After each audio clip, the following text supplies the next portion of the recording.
Hello and welcome to this episode of the Smartist Podcast. I'm Melissa Peck, founder of Smartistry, and I'm so excited to be here with you on our first ever video podcast, recording with our very special guest for this episode, Elizabeth Wislar. And we are going to be talking about some fantastic topics today. One of the things that I love about this podcast is that it gives me an opportunity to talk with all different kinds of practitioners, but also a lot of thought leaders and people who are really invested in making change to how we as creatives build our lives to be more sustainable, more equitable, and more satisfying, frankly. So I am very, very excited to introduce our special guest today. Let me tell you a little bit of background about Elizabeth. First of all, Elizabeth is a multi-award winning costume professional, a large-scale textile and integrated technology artist, a wage equity warrior, instructor, and registered member of the Northern Cherokee Nation. Elizabeth has spent close to 20 years as a freelance theater artisan in Chicago, designing over 200 shows and building more than 150 productions in the Chicago area and nationally in collaboration with many of the top theaters, opera companies, and local universities. Elizabeth is the 2004 recipient of the Michael Maggio Emerging Designer Award. And in 2011, she founded Chicago Custom Costumes, a private build shop located in the historic Fine Arts Building on Michigan Avenue in downtown Chicago. Very cool place. And finally, in 2015, Elizabeth sold her business and joined Lycoming College. I'll get that right, Elizabeth, in the rolling mountains of rural Pennsylvania, where her new mission in life is to participate in the development of new artistic collaborators and technicians, training them for the multitude of diverse opportunities. Hell yes. Welcome, Elizabeth. Thank you so much for being here. Thank you. I am so excited to dive in with you and talk about what you've been doing. I know you've just finished a school year teaching at James Madison University. And just quickly, how did your year go? How are you feeling at the end of the school year? I watched a lot of my colleagues in the theater industry have the rug pulled out from under them with no cushion. And so I'm doing well. I'm doing fine. And I recognize that by being in academics that I had a different experience. If I had still owned my company in Chicago, I might have lost everything. So I'm feeling fortunate. At the same time, though, very thoughtful and reflective on what the students went through, because this is not what they signed up for.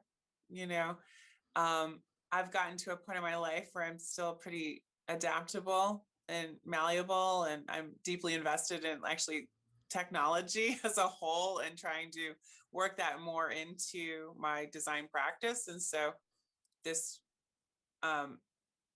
horrific storm had a few rainbows on it for me. And it's also allowed me to also figure out ways in which the students were better able to access content in this new realm of technology, kind of being forced rather than optional. And so there's a lot I'm learning from it and taking from it and hopefully continuing forward in better practice, not in a panic mode. But I am very fortunate at the end of this year. I'm so interested to hear you say that. And throughout a lot of these conversations that I've been having over the course of our pandemic, I have heard lots of stories of mixed blessings, silver linings. I do think we as creatives are probably more equipped to pivot or shift our thinking, think outside of the box. That's what we do really well and what we bring to our communities. So I'm excited to hear that, and especially grateful that your students had somebody like you to help kind of put that in their minds and think about gratitude throughout the year. So, can you tell our listeners a little bit about your background? I know I shared your bio, but that's just a little sliver.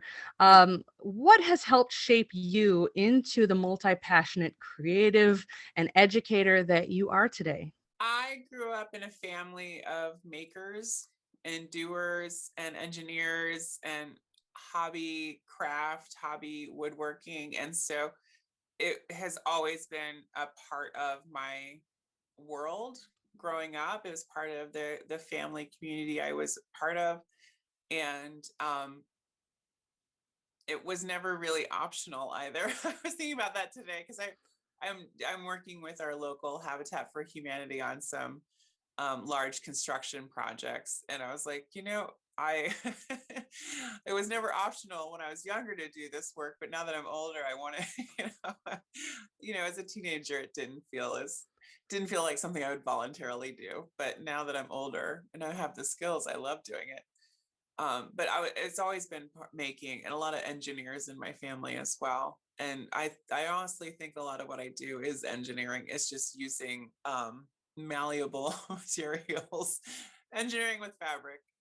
And so that is, and the way that engineers carefully consider um, where the structure is going to be and who's going to be in it and how it's going to be used.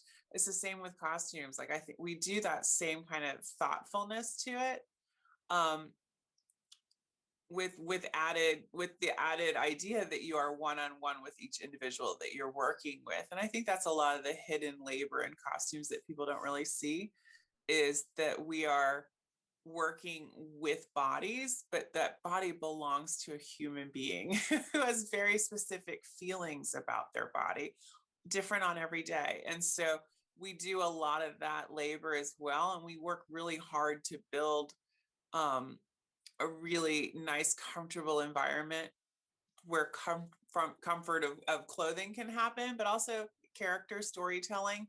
But acknowledging that we're doing all of this with a human being. We're not doing it with a stage floor. We're not doing it with a lighting instrument. Like, we are working with human beings. And that hidden labor, I'm hopeful that more people will start speaking up and speaking out about that.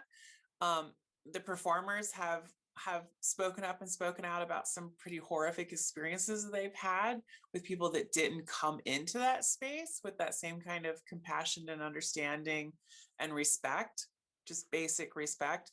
And so I'm hopeful that more of us will speak about that labor that we do, and talk about it with emerging designers and wardrobe technicians and everything, that we all understand that respect of the backstage environment, especially when it comes to talking to people about clothing on their bodies.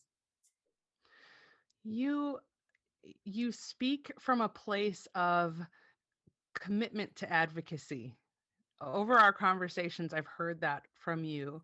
And I just wonder, how did that little seed of being a leader in that way develop in you? Disappointment. Just disappointment. Disappointment in the industry for allowing the abuse of inequitable wages, the abuse of racism, the abuse of gendered labor being devalued. And so if it was a costume shop full of women, all being paid half as much as a scene shop full of men, that kind of stuff. And then just disappointment in myself for playing that game Hmm. for as many years as I did. I truly believed the language of pay your dues.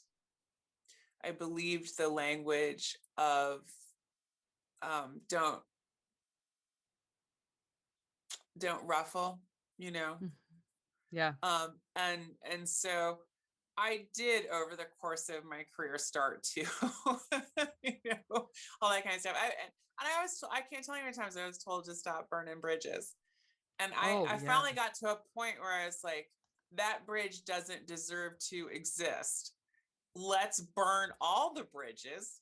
The castle will fail, and then we can put a new building in its place. So I finally got to a point where I felt, um, one, privileged enough to have a loud mouth about certain things. And that's what I'm trying to do. Like, I understand that the work I'm doing right now cannot be done by a 20-year-old who is an emerging career artisan. They can, I want to listen to them. I want to know what they need. Let me be the megaphone. Let me, like, I've gotten to a point where I'm not risking anything, other than the truth. And so that's why I love working with students. I love hearing where they're coming from, their ideas, what theater industry they want to lead, where do they want to be? And then saying, what can I do to amplify that, help that? I got a sledgehammer. I'll meet you there at 4, that kind of stuff. And so it grew slowly, but a lot of it originated with me being disappointed that I hadn't said no more often. I hadn't negotiated better, or even negotiated, that I had just accepted what was being offered, and that I had sat at that table recognizing that everybody else had labor support and I didn't. And I just wanted to be so amazing and show them how I could do it all. And so that kind of stuff, I am very disappointed in myself over that. And I'm disappointed that the industry, that's what they were offering me at the same time. But I can work on me. And once and using that energy and that fuel of me wanting to make it so nobody else has some of the experiences I had, or has some of the experiences I've had described to me. That's what really motivates me. Interesting. In past episodes of this podcast, we have looked at these systems of inequality, um, racism, patriarchy, colonialism, all of these things, and how they show up today in our performing arts world and in many different artistic disciplines. And I think we've had conversations in the past about the organizational level of change, the fact that organizations need to adopt pay transparency policies, labor equity policies, from that lens. But I've always had an interest myself in the things that I can control, being me, and increasing my education, increasing awareness, and trying to create a space for creatives to understand that they can question, they can challenge, and they can get empowered through information. That's what I'm all about. So, and I know you are too. So let's talk about your course, if we can.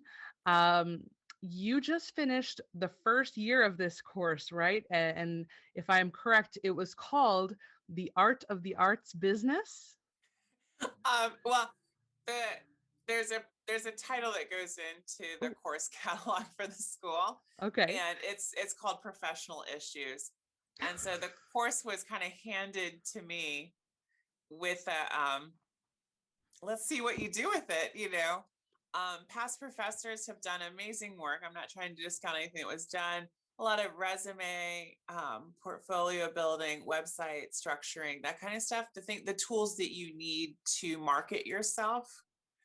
And I was like, yes, I will absolutely take that class.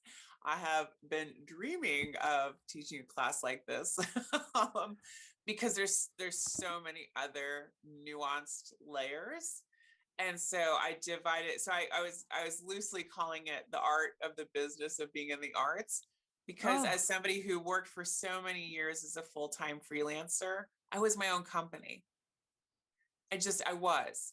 And so this class involved mock interviews, like mock job interviews, like that kind of stuff, just getting used to. And I would stop and say, go back, like that, speak to this, or I don't think you meant to do what you just did, or you're really downplaying yourself right now. Like, I know you as a human being. I know you as a student. Why would you're not truly, like, you have to toot your own horn. No one else is going to sit behind you, and do it for you. And so that builds over time. Once you get word of mouth, you're good, and, word of mouth for me for a long time in my career was she likes to get paid. And I got to tell you, that's good word of mouth. I'm not kidding. The theaters that were planning to not pay me won't call me. Saved me so much time. So, like, it's okay to be known for wanting to be paid. Like, I fully support that. I encourage everybody to, like, put that on their resume if they need to. So I looked at it, and I looked at it through, honestly, the lens of where we are currently, because that is, if I take it pretty seriously. I think every time I enter into a classroom, I think I am training future industry leaders, and so what are they leading? What do they want to lead, and how are they going to lead it? And so let's talk about all of the people that they will be leading, not just the ones that look like them, that kind of stuff. And so, like, let's talk about a full humanity, Yes. and recognizing that everyone needs to be there. Especially if you're telling certain stories, got to get the people with those lived experiences in that room, So we went through all that, but I broke it down into structures. And structures covered, let's see, structures, protections, dismantling, and rebuilding. Those are the 4 categories. And so structures are, how are all the job spaces laid out? Like, and so if you're applying to work in a shop, what are all the different positions? What are all the possibilities in the theater industry? What are things that are theater adjacent that are wonderful careers as well? What are some skills that you have right now that you didn't even realize are used in theater? For instance, on Broadway, they had a large puppet of King Kong, and it was being controlled from a booth by joysticks like you use on video gaming. Your video gaming skills, as much as people have been probably telling you that they're not, they are very valuable. And so there are careers for you. And so I went through a lot of that, but the structuring, I also went through how to look at a non-for-profit, look at their structure. Because we'll talk about building your own structure as an artist, but, like, let's see how the theaters are set up. So let's look at board of directors and understand what a board of directors does. Let's look at leadership. Let's pull their 990 online and see how much they're being paid, see what their budgets are, see where they're allocating budget money. And learn all of that. And so several assignments were around, find a theater that's currently hiring or not, it's been a weird year.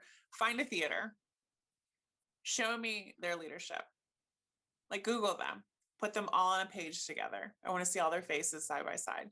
Get their board of directors, do the same thing. And then, as much as you can, tell me what they do and how much they get paid, if you can find it. And they can find leadership in theater. Board of directors, they surprised me. They got a few of those too. Good. But a lot of them turned in spreadsheets of a lot of white majority faces. You know what I mean? Like, just, And then I said, what's their season? What did they do this last year? Like, look up 2019, before things shut down. Like, tell me what they're doing. Yeah. And then, did they have a statement last summer?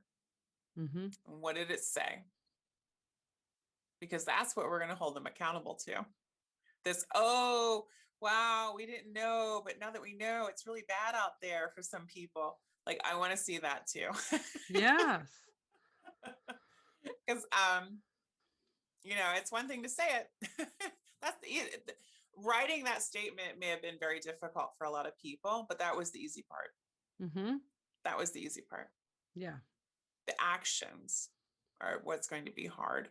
And that's what I want to see. But it's nice to have that statement to reflect back on. Yeah. So I had them do that kind of work. So that's structures. Protections was contracts.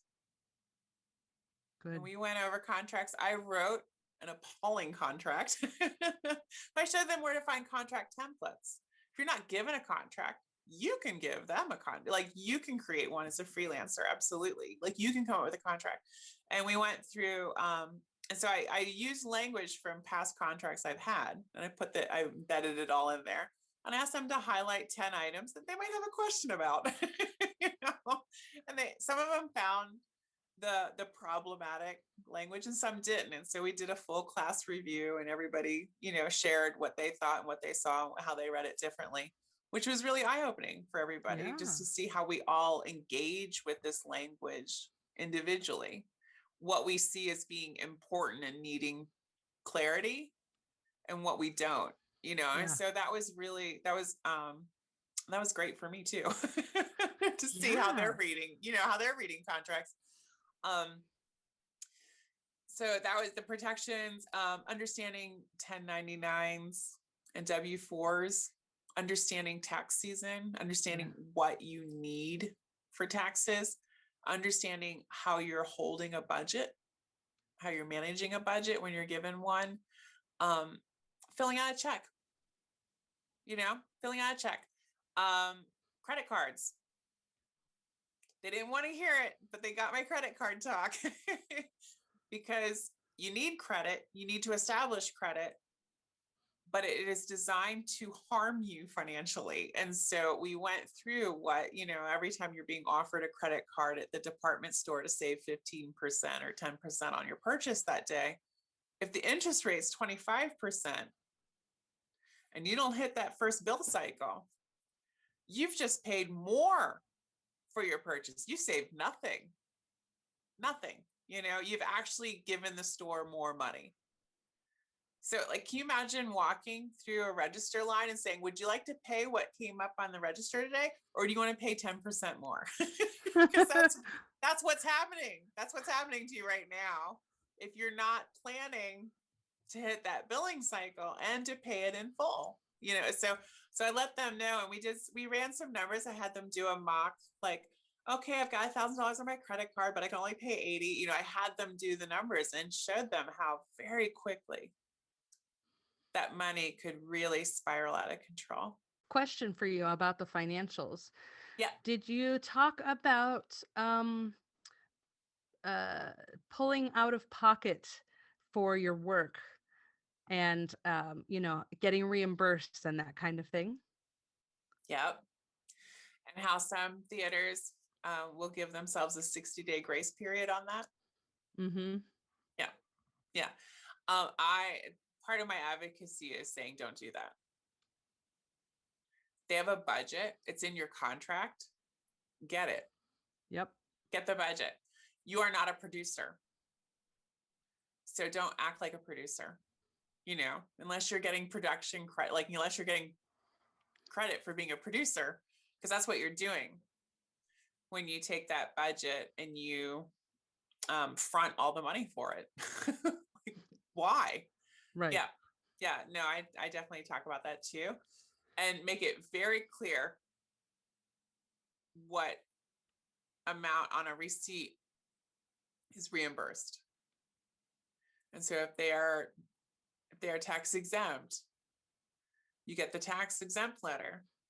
We also have to understand that a lot of stores don't take them, or they have very bizarre rules around them. There was a craft store that for a long time would let you could use the tax exempt letter if you had a company card, like a company credit card, or were paying in cash. Yeah. And then there's it gets so complicated. And so it's a lot. And so that's the thing. If you are going out of pocket, if you're doing all these purchases on your own, and a lot of costumes is like that, because you're driving past a thrift store, they've got exactly what you need. They're not going to hold it for 5 days until somebody else comes in with money for it, So we do a lot of spontaneous purchasing because there it is. That's the exact item I need. Yes, of course. Like I'm at the grocery store and I find something, like I have to, and so, yeah. And also that's time, Mm-hmm. that there's a lot of time in sourcing as well. And so, recognizing that labor involved. I always say for a design, it's 100 hours. Start at 100. It's never going to be less than that. It's 100 hours. By the time you do the work, the design, the meetings, the tech, 100 hours. And so whatever that offer is, it's really quick to move the decimal over and see how much you're getting paid per hour. And so drop it back by 2, and that's your hourly rate. Yep. Is that what you think? This, so, and that's a great way for me to also go into to meetings when I'm being offered a design fee and say, wow, that's $6 an hour. So for this amount, you're going to get 50. You're not going to get 100 hours out of me. And this is what's possible in those 50 hours. If you want the full 100, you're going to have to pay me more. But, so no, actually, it would probably be less than, I don't even know why I said it would be half those hours. It'd probably be 25 hours at that point. Yeah, I was like, well, no, that sounds bad. Yeah. And then dismantling the quarter that we spent on dismantling was looking at everything that's happened recently. And all the activism as well, because activism is dismantling in some ways. And so looking at, we see White American Theater document, like really truly studying it, studying what was happening with asking for full wage transparency on all job posting sites, what was happening with regards to people with money doing bad things. Looking at some other activists who are saying, I'm withholding my art, I'm withholding my creativity from your show until you get rid of a few really bad people, that kind of work. We looked at the dismantling, and because it helps them understand what the rebuild is going to look like or wants to look like for them. And so it's like, it didn't make sense to talk about rebuilding until we talked about what's being dismantled and why. And what an interesting time to be able to do that, to add that layer to the curriculum.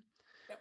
It will be interesting to see how that shapes for future courses, Yep. and how you what comes next, what gets dismantled next. Yeah. It's been fascinating just podcasting through it. I can only imagine. It's interesting. I remember as a student, I was learning about the United States impeachment process in 1998. Yep. So it's kind of similar. Yeah.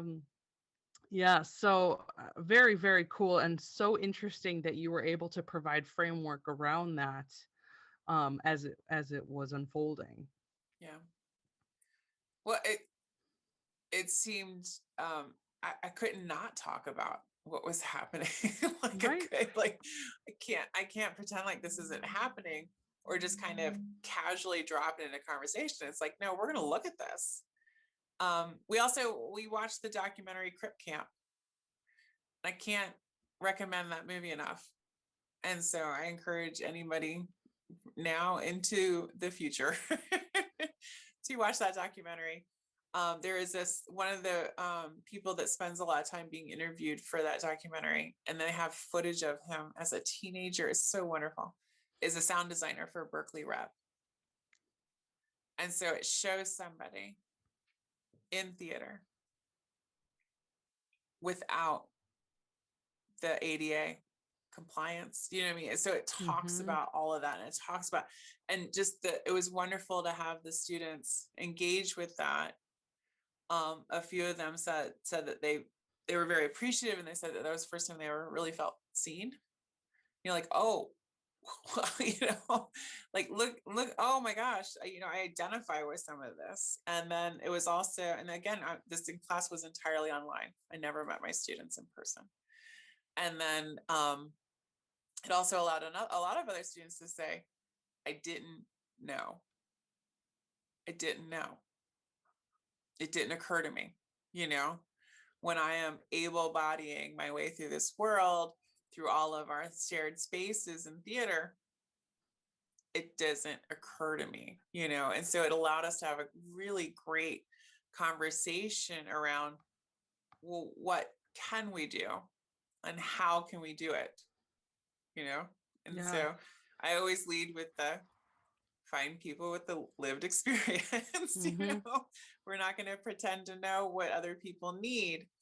But there's some real quick things we can go through and get out of the way so they're not pointing out the obvious, and so a lot of that work is happening now with where I work. We're going through and looking at universal design, which is another way of saying accessible.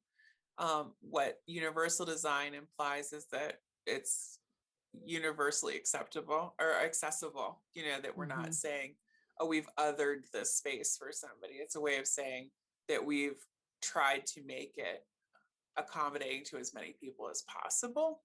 And by starting that, we're saying out loud, front and center, if something isn't working for you, I want you to know that this is the place that will make every effort to get you into this space and equitably to everybody else. And so that's what we're working on now. That's great. And the students are really, they're excited. Some of them didn't realize that they were struggling in certain ways. And it's like, it's not you. It's the space. It's the spaces, this assumption around who's working in theater, so yeah, it's really, I'm really enjoying that. I love that. I've just recently seen an article, and forgive me for not knowing where I saw this, but it was talking about combating fat phobia in casting. Yep. And creating space, especially on stage, for visibility of fat bodies. And I am excited to hear things like that. I have lived experience in that realm. So, bringing all of this conversation to the table, so healthy, and is expanding the creativity that can be part of this conversation. It makes me so happy. Also, who hasn't been in theater? That's my sadness. Yes. And that's part of my fuel is, who are we missing? Who's not here right now? Yes. And so, and why? Why?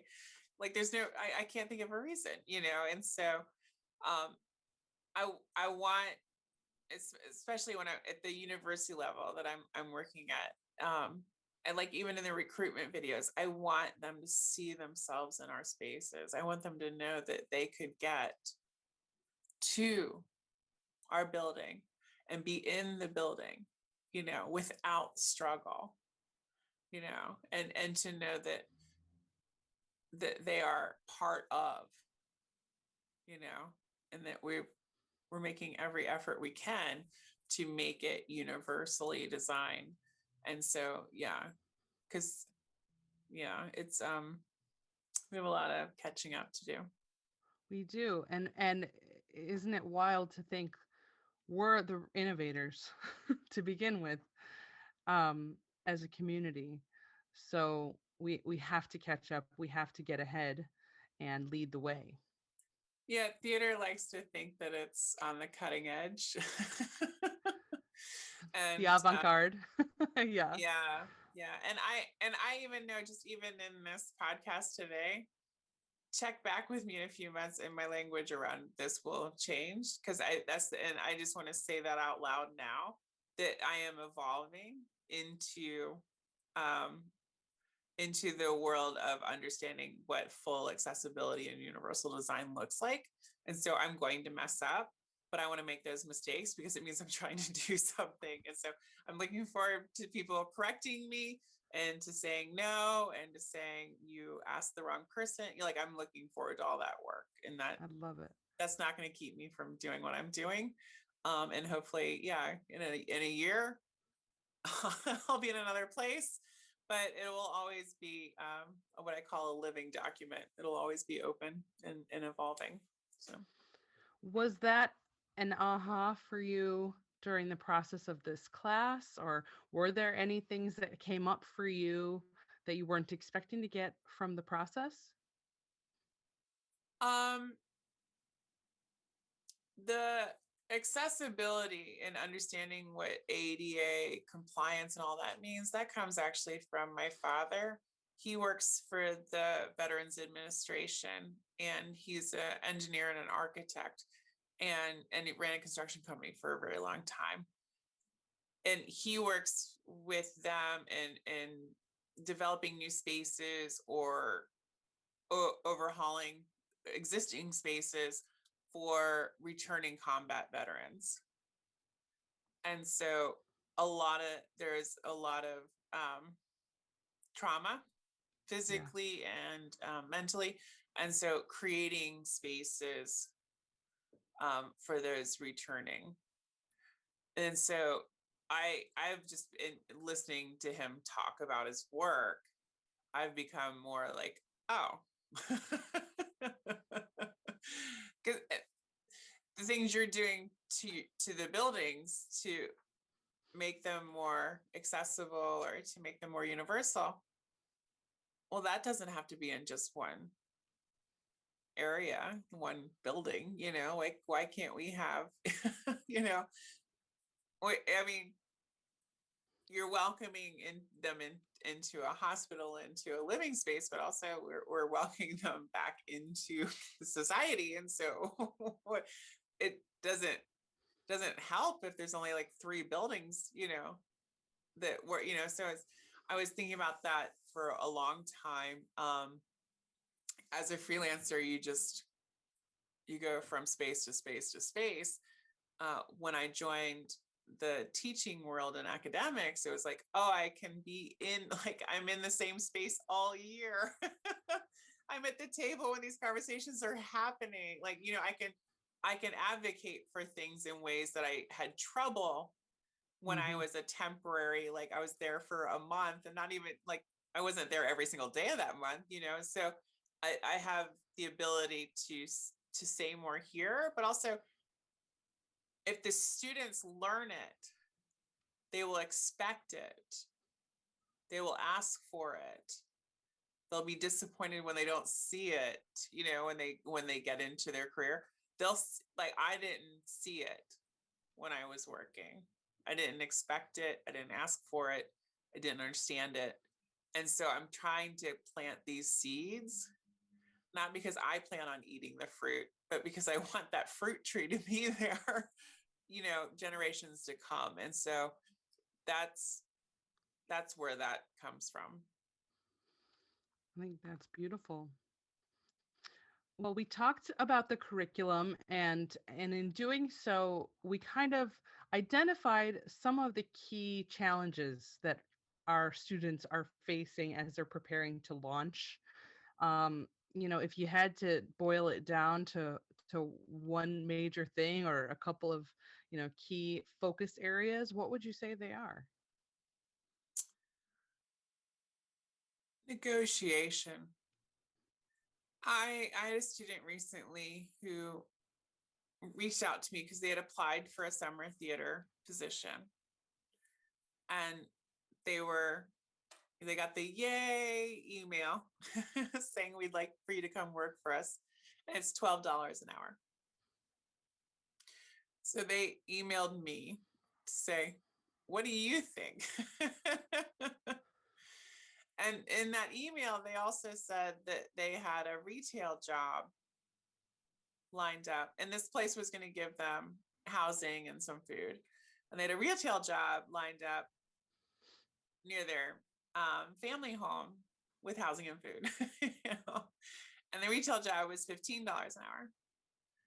And I was like, well, it seems pretty clear what you need to do. I was like, right back to the theater and tell them you've got this other job that pays $15 an hour. So they did. The theater wrote back and said, we can do $15 an hour. Amazing. So the student went back into the retail store and said, I'm studying theater. I want to be a theater professional. I got this job, $15 an hour, same as you.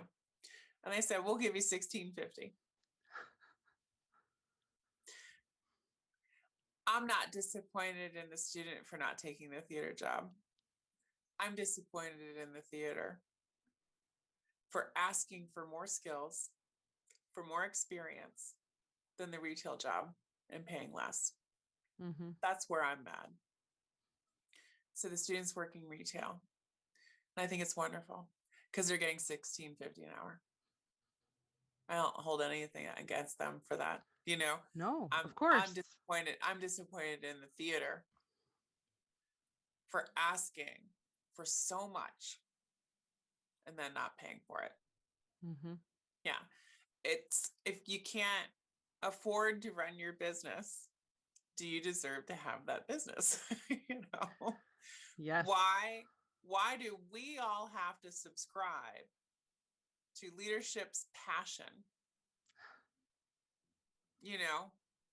Right. This is your passion project. You fund it, Why do we all have to do that? And also when I looked, there's a major summer theater that I'm not going to name that has been on kind of our wage equity radar for many years now with regards to the quality that they want, the quantity that they want, and the expertise they want working in those spaces. And not paying for it because the scenery is so beautiful. I don't know. Remind me, is it the altitude? I don't know. So, looking at leadership's pay increases over the last 3 years, taking just that money, just the raises they gave themselves, it would have been enough to bring everyone in their shops up to a living wage. So when people say that we don't have it, oh, COVID, we got hit so hard. You had it. You had it. I can point to where the money is. I can point to the 4 people that have it. Yep. So don't tell me you don't have it. And also, these wages were bad in 1990. They were horrible in 2000. They were appalling in 2010. And they're absolutely abusive in 2020. Because a lot of times they'll come back with that. We have a 5-year plan. No. You've had 40 years. So we're not waiting for your 5-year plan anymore. And also, don't wait for the federal government to tell you that $7.25 an hour is not enough. We've known it for years. We're not dumb. You want smart people working for you. Stop it. It's not. The minimum wage is another way of saying we would pay you less if we legally could get away with it. Yes. So we're going to call this an internship. And so just stop with that minimum wage stuff. No, living wage, living. I have many questions. But also don't ask for a degree, an MFA, and 5 years of experience to tell me that I'm entry level. I spent 10 years in Chicago. I spent more than that, but my first 10 years, I spent with the language constantly being used on me to pay my dues. Mm-hmm. Well, I had paid for undergrad. I had paid my way through grad school. They paid for it too, but still I did the time. And then for 10 more years, I'm still paying? How? There's How am something I still particular. paying? Right. Well, there's something very particular about Chicago theater culture, Yes. which is there's a very, very fine line culturally between hobbyists and professionalism.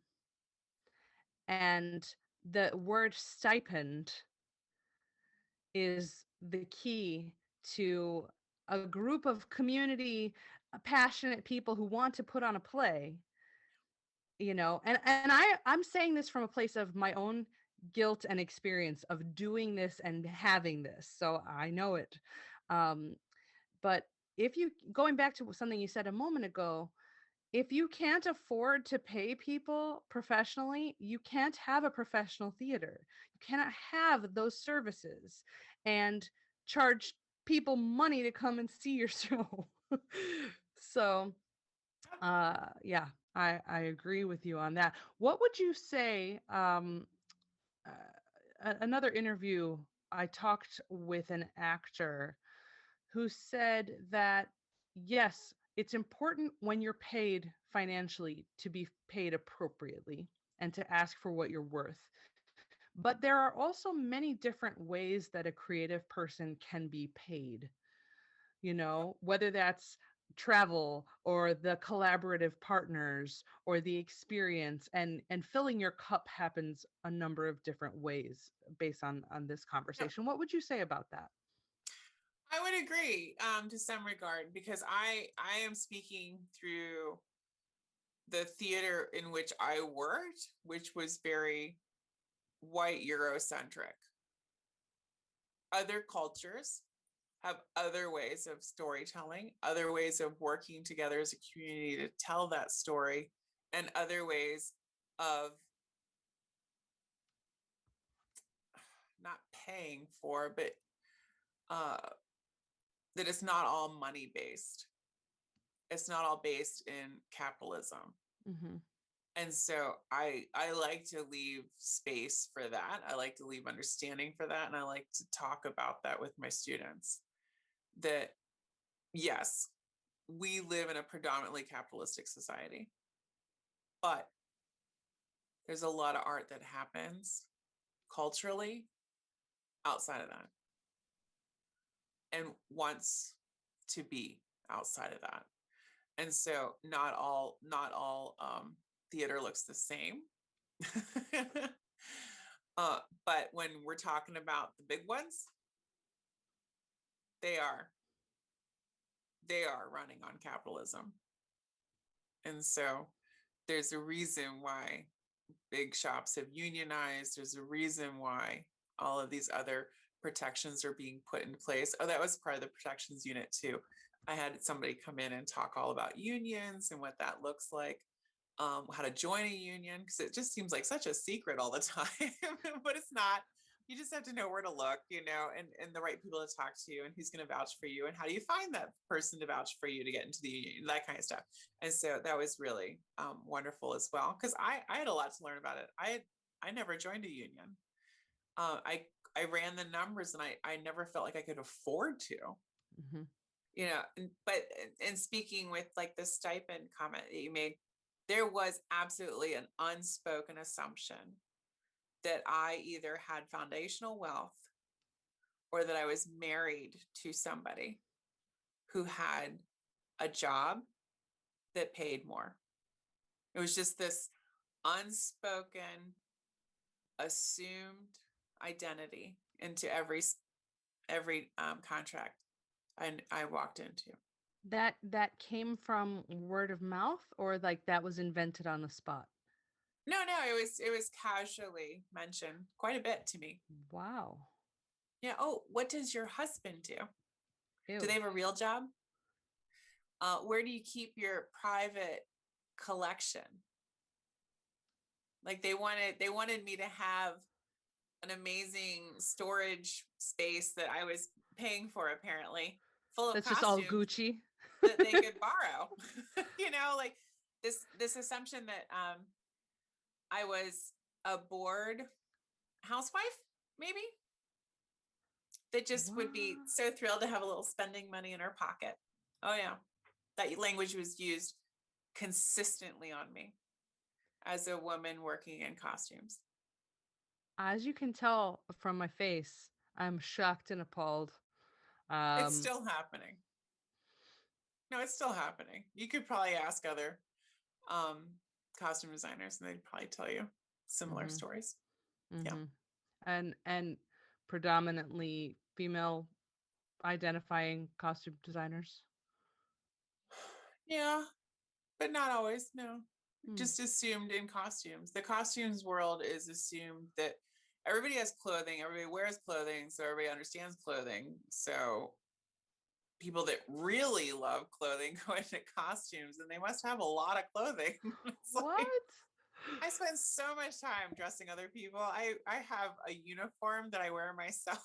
I'm like 5 of the same shirt, 5 of the same pants. Like I'm not I'm not doing clothes. I'm doing character analysis. I'm doing History. dramaturgy, Yeah. like I'm doing like I'm helping the performer tell their story through what they were, I'm not a I'm not just into clothing. I'm a Like shopper. I Yeah. know. Yeah. It's like, no, there are careers for that. Great. Yeah. But the spaces I was finding myself in, no. No, I don't have a wardrobe of Victorian garments that aren't historic because they would fall apart if you tried to put them on anyway, and they'd be disgusting. It would be gross. And also, these people are supposed to look like they just accumulated their wealth, that they didn't pull it out of the attic 100 years ago. So, Right. like, old clothing looks old Yeah. on stage. So, yeah, And they need to this, be able to move yeah, quickly. Yeah. but also not understanding the cost of a garment like that, what it means to design it, quote, build, all that kind of stuff. Yeah, it was absolutely assumed that I would not only design, but I would also build everything as well. And sometimes they'd ask me when I was coming back to do wardrobe, and I said, when the set designer comes back to sweep the stage,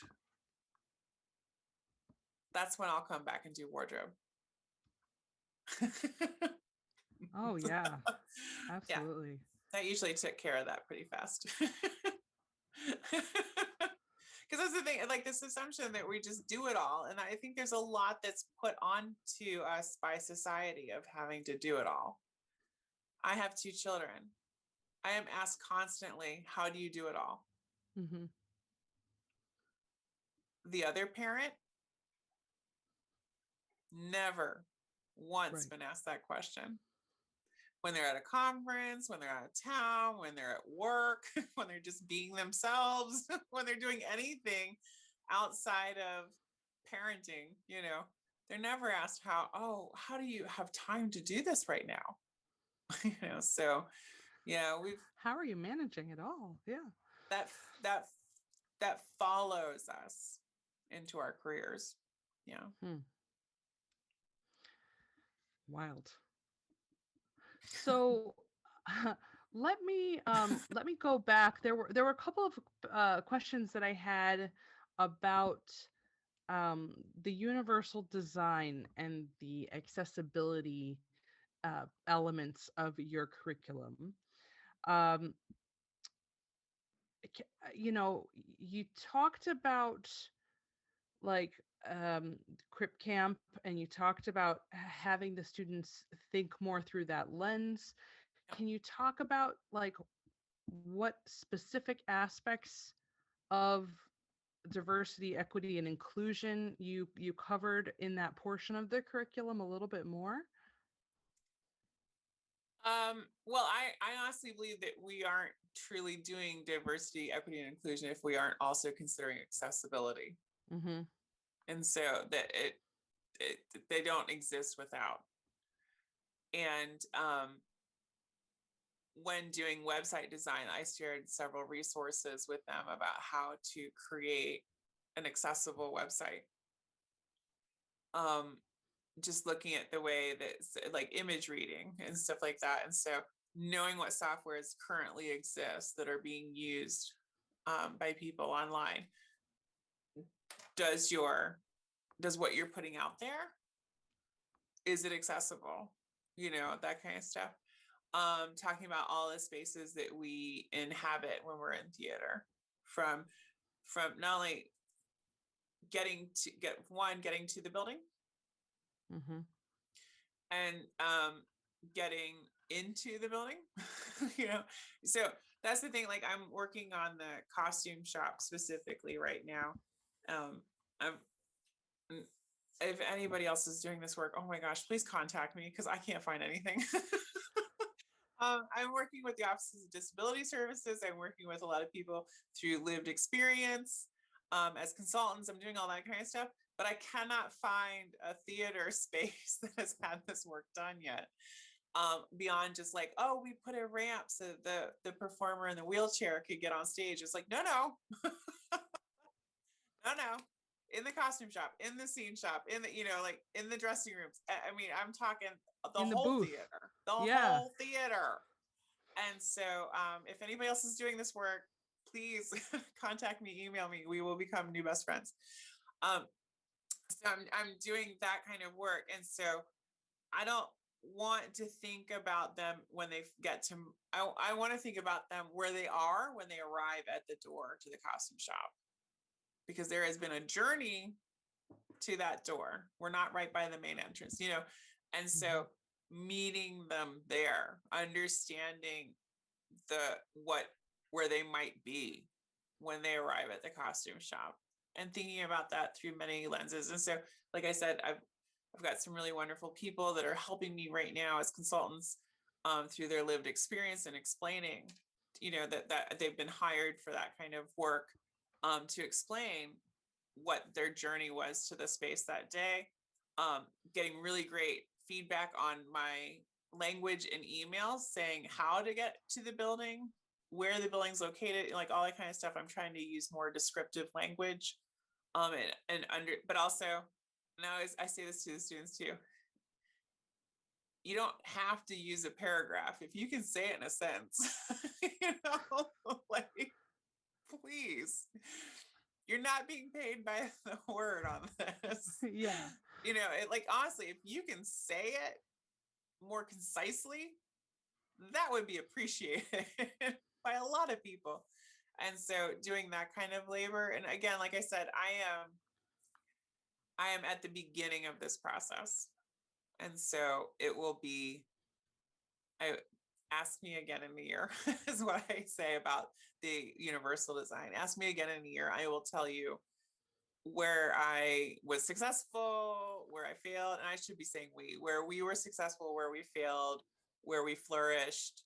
I would really like to put a challenge out to all of the theater software industry, like all the people that create specialized equipment for the theater industry and specialized software.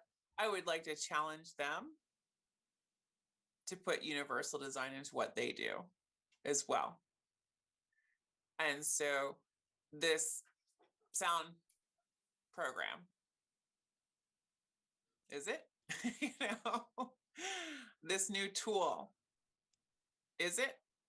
Is there another version? Is there an accessible version? All that kind of stuff. And so I'm working on that too now, is to create a join us kind of language around, the challenge of, why don't you find some people with the lived experience and pay them as consultants to work with you on your thing that you do. Let's all come back to this conference a year from now and just have a bounty. Yes.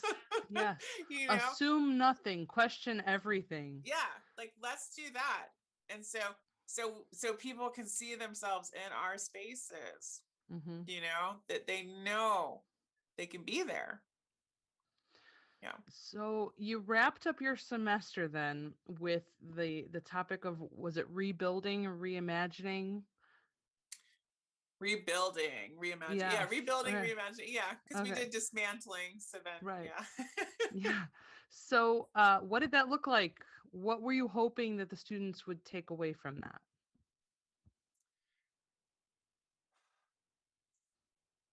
Where the students were in April is not where they would have traditionally been emotionally, physically, mentally Mm-hmm.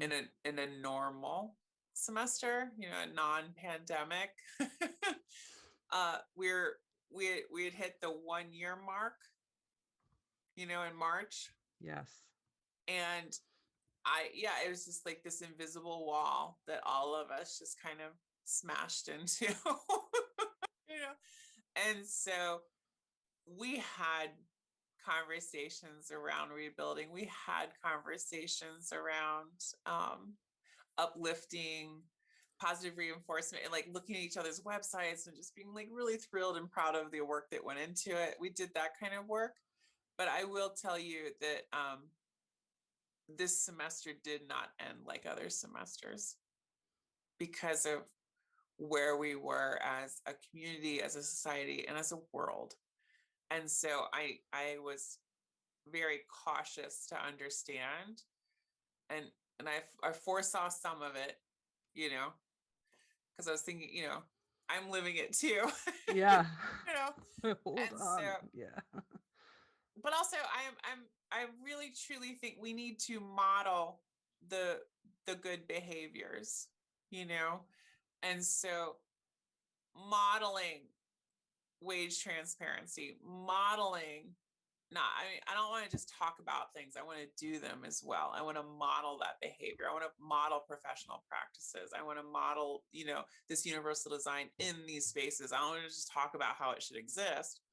I want it sitting behind me so I can point to it, And so modeling health and well-being during a pandemic, I saw also as something that needed to happen, because I talk a lot about work-life balance, and then I try to model it.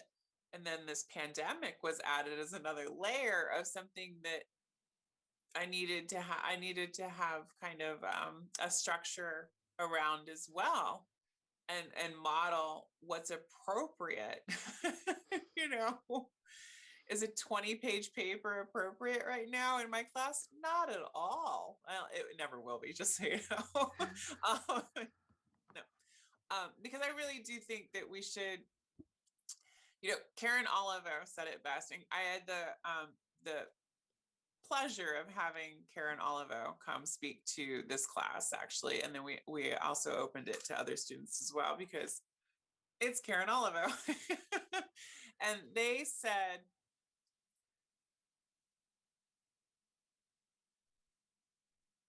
liberal white supremacy loves the written word. And I will never unhear that. Yes. When we look at some of the contracts we've been handed, when we look at some of the writing that we're expected to read, when we look at the books we're expected to publish, like when we look at, it's like, oh, wow, yes. And so, I mean, Yeah. can't unhear that. Couldn't unhear Wow. it. And so I am thinking about it all the time now. Because it so clearly placed into a sentence things I've been struggling with and not understanding why. Mm-hmm. And then they gave me that beautiful sentence. And so I'm thinking about it as I write my syllabi for next year, and we keep using that word syllabi. Does anybody know what it means? Like that kind of stuff. That's one Like of those words. I know, but that's the thing, is like looking at these words that we've normalized, but like, why? All of this Latin, this patriarchal Latin. I know, but is this supposed to be a contract between the student and the professor? Let's just call it that. This is a contract. I will do this, you will do that, you know? And so I'm just I'm looking at everything now, but the excess of words I've always had a problem with. And yeah, I'm able to do some of that work. So I'm gonna do that work. Yeah. Why use a big word when a diminutive one will suffice? That just epitomizes that thinking. Yeah. Um, so as we kind of wrap up our time together, I have a couple of closing questions, and then, if you're okay with it, I wanted to do the artist hot seat with you. Is Okay. that okay? All right. Yeah. So let's jump into the hot seat first, and then I think we have some really cool questions to talk about, and in summary, and I think that will reflect kind of back on our entire conversation. Yeah. Um, so the hot seat is a list of questions that I have developed to ask creative people about some basic, like fundamental beliefs about money, because I believe that by talking about this, by sharing our worldview, especially about the area of our personal finances, we destigmatize talking about money, we build community, we let people understand that they're not alone, or that things aren't maybe as difficult as they have always believed them to be, or shared perspectives really makes a big difference, and this is an area that is a bit uncharted for many. Yeah. So your answers can be short or as long as you want, and we'll just get started. So how would you characterize your current relationship with money? The cliche, a necessary evil. But I am good with money. And so I'm proud of that. I wasn't always, but I am now. And because working and having a job until like you die on the job, carry out, like there's sometimes that language is used like, oh, I'll just be at the sewing machine and fall over. And it's like, it's actually not funny. It's not funny when you actually see people doing it because they have to, when they really should have earned a retirement many years ago, and had that other chapter in their life to, connect with some other energy in their life, so I I am good with money now, and I'm proud of that. Yeah. But Um, it is a necessary evil. you answered the next question a little bit. Has it always been that way? No, no. Even though I did know better, I assumed my living check to check and not well was my failure to be successful. But I was designing 15 to 20 shows a year. How much more successful can you get? Everybody was calling me. Everybody wanted me. I didn't have to run my portfolio around town. I had word of mouth. I had, people wanted to work with me repeatedly and come back and do the next show, that kind of stuff. I was being underpaid. I wasn't being paid enough, because I would sit there with the set designers who are like, oh, I max out at 5. It's like a month. Like, no, a year. And I'm like, they're like, yeah, I can't do anymore. It's so much work. And I'm like, how much more are you getting paid than me? Like, really, seriously. And so I wasn't great with money, but I also didn't have enough to do what I was doing. I wasn't being paid Mm-hmm.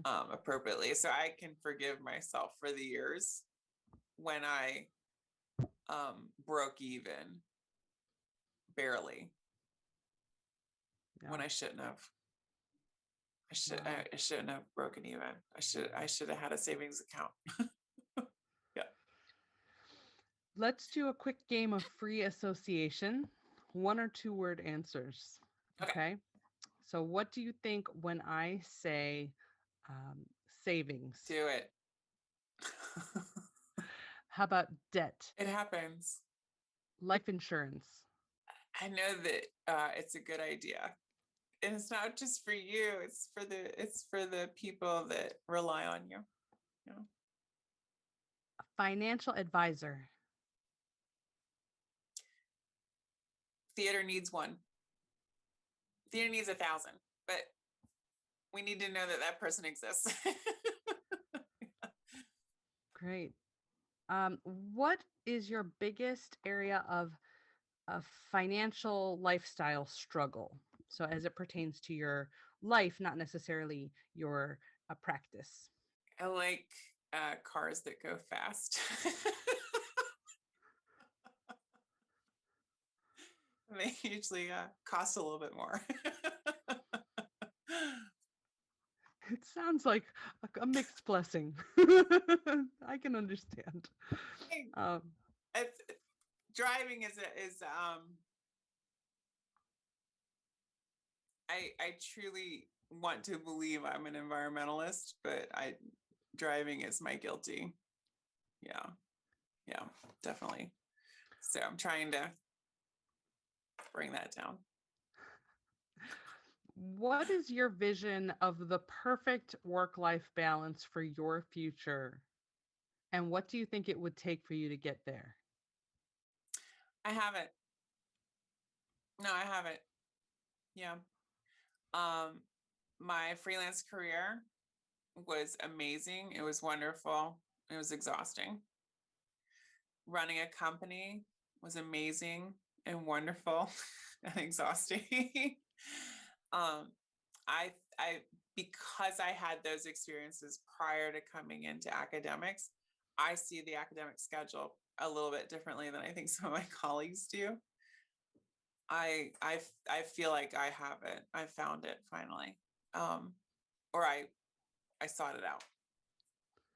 Yeah, like I Congratulations. realized what I was doing wasn't sustainable.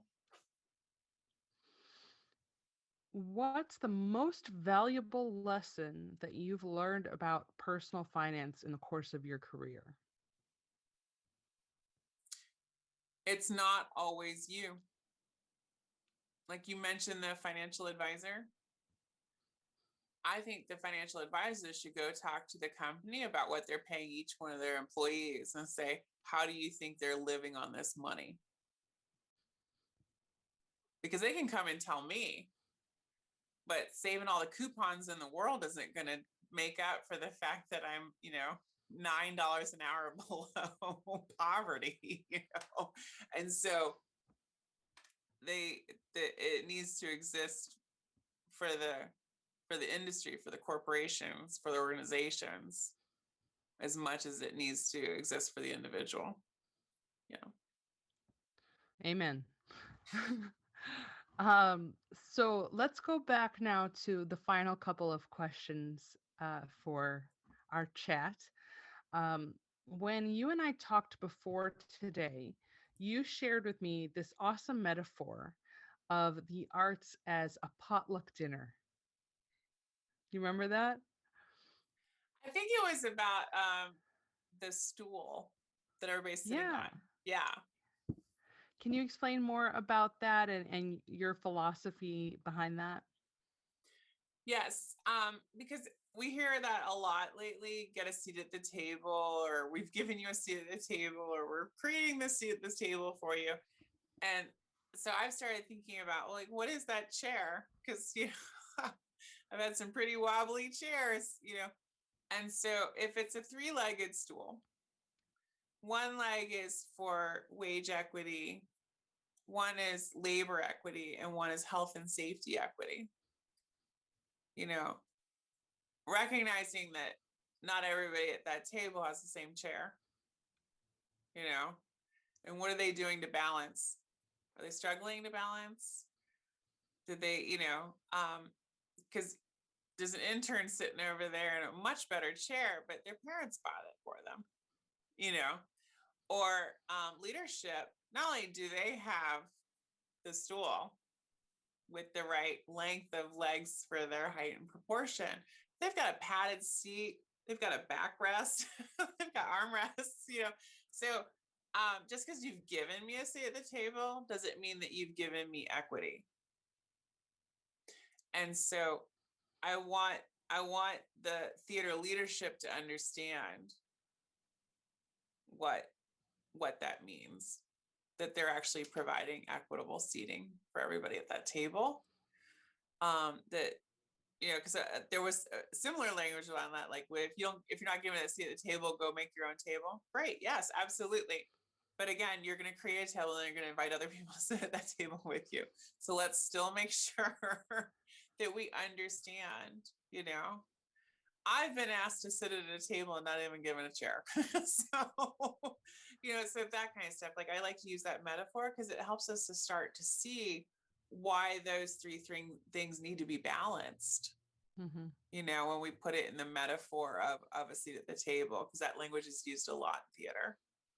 I also I had a really wonderful experience of another designer saying out loud, so I can't take credit for this, though I do remember witnessing it, but they had the words for it. A lot of the diversity shows, the one black play a year, or however the theater wants to say that they're doing this, is almost always, if it's a big theater, it's in the small theater space. And it comes with less pay. So they're filling that void that they have historically created through 250 years of systemic racism in theater. Mm-hmm. And then they're paying less. And as a costume designer, it's the same amount of work. Yeah. And I say your show could run 1 day or 100 days.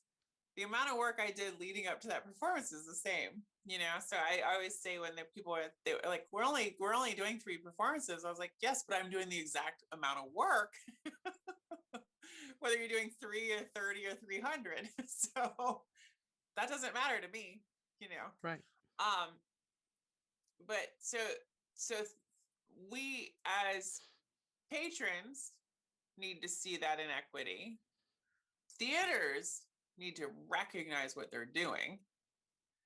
And then also, like that's the thing, you're trying to fill a void that you actively created.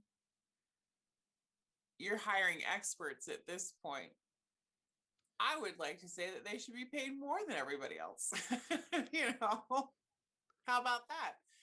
And so, yeah, that when we think about like the diversity play happening in the small space and being given the small budgets and the small numbers, what are we doing? Why are we doing this again? Mm-hmm. Yeah. So that's got to stop.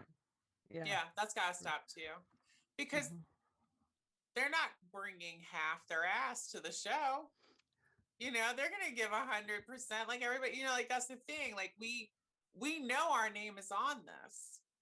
I know my name is on the publicity. The performers know their name is in that program. Like we all know that our name is attached to this. Our reputation is attached to this.